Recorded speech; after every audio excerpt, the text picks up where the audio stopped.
Nous ne parlons forcément pas de la même Europe. Nous pensons d'abord à la France. Tout le monde parle de l'Europe. Mais c'est sur la manière de faire cette Europe que l'on ne s'entend plus.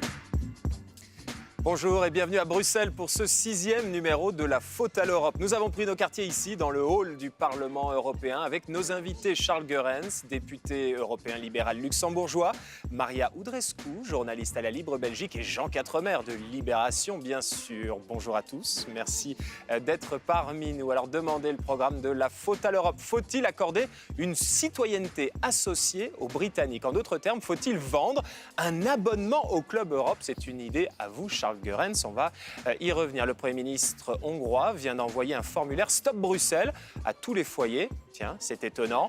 Dans son édito, Jean Quatremer reviendra sur l'ordre du monde, plutôt le désordre du monde, proposé par les différents candidats à la présidentielle. Mais tout de suite, et si on supprimait Schengen? Plusieurs candidats à la présidentielle en rêvent. Quels seraient les coûts? Quels seraient les gains d'un retour aux frontières?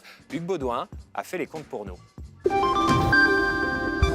J'ai tous les droits quand il s'agit d'empêcher l'invasion des camemberts dans mon pays. À quelques semaines du passage à l'Europe, votre zèle anti-français est très mal perçu. Faudra-t-il bientôt demander à Benoît Poelvoorde et Danny Boone de se lancer dans un remake de Rien à déclarer en inversant la situation? Le rétablissement des frontières. Pure fiction pour l'instant, mais pour combien de temps? En 20 ans, les Européens se sont habitués à les franchir librement. Selon une étude de France Stratégie, revenir sur Schengen aurait un impact économique énorme. Pour le transport de marchandises, 30 minutes d'attente supplémentaire à la frontière aurait un coût de 140 millions d'euros. Ce serait une catastrophe. Le rétablissement des frontières va impliquer un certain nombre de contraintes, non seulement pour les personnes, mais aussi pour les marchandises. Nous, on a chaque jour au Luxembourg 170 000 travailleurs frontaliers qui doivent passer la frontière pour venir travailler.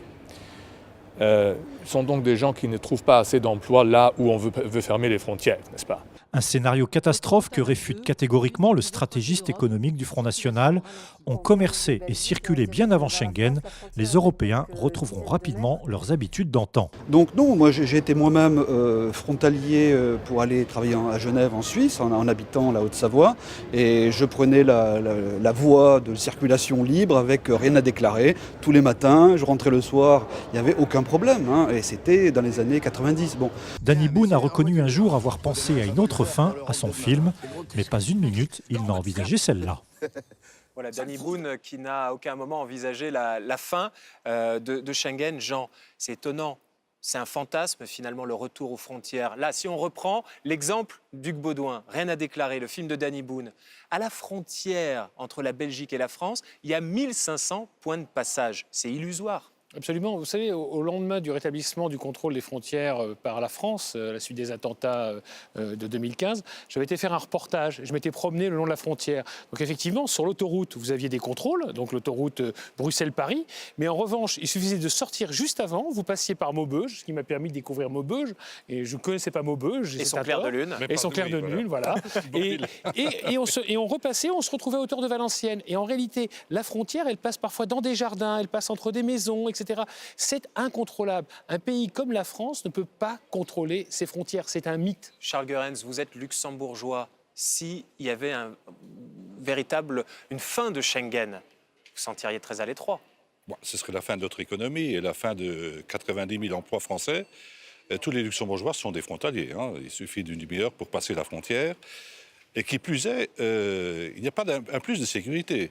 Au lendemain de la fermeture des frontières, j'ai emprunté une autre voie. Je suis passé par Creutzfeldt, donc pour arriver sur Saint-Avold, pour économiser 1h30 d'attente.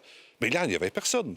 Donc, ceux qui disent la fin de Schengen, c'est plus de sécurité, ils vendent de la fausse sécurité. Et si on parle des travailleurs transfrontaliers, s'il y avait 20 minutes d'attente en plus à la frontière, selon un sondage, 100 000 travailleurs renonceraient à leur emploi. Maria Udrescu, vous êtes belge, vous travaillez pour la Libre Belgique, vous êtes d'origine roumaine.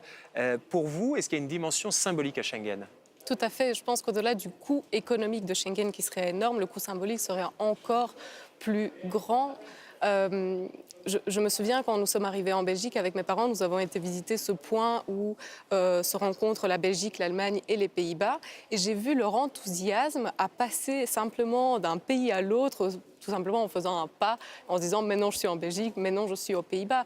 Donc pour les citoyens venant de pays qui ont été fermés, ces citoyens-là savent à quel point Schengen est important, à quel point Schengen est... En fait, ils sont fascinés. Jean, selon une étude qui a été évoquée par Hugues Baudouin de France Stratégie, c'est un organisme d'expertise qui dépend de Matignon, l'abandon de Schengen aurait de nombreuses conséquences, chiffrées à plus de 10 milliards d'euros par an pour la France. Ça, ce serait le coût de l'abandon de Schengen. Le Front National s'est amusé à calculer les gains d'un abandon de Schengen. C'est Bernard Monod, d'ailleurs, qu'on a vu dans le sujet, qui nous a donné à nous ces chiffres. 8 milliards d'euros par an grâce à l'éco-vignette pour les transporteurs et 1 milliard d'euros par an supplémentaires grâce au pass pour les touristes. Le propre des partis démagogiques, c'est de promettre tout et son contraire.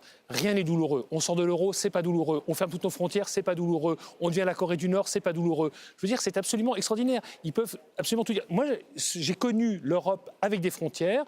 Je savais très bien, vous voyez les files de camions, le temps que ça prenait simplement pour dédouaner les camions. Il y avait de l'immigration clandestine bien avant Schengen. Je veux dire qu'en France, il y a eu des millions et des millions de travailleurs clandestins qui sont arrivés, qui ont été régularisés au fil des ans.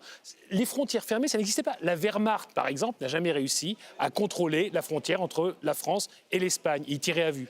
À suivre, le Brexit va laisser beaucoup de Britanniques à la porte. Des eurodéputés proposent de leur accorder une citoyenneté associée pour qu'ils puissent continuer à jouir des avantages du Club Europe. A tout de suite. Nous ne parlons forcément pas de la même Europe.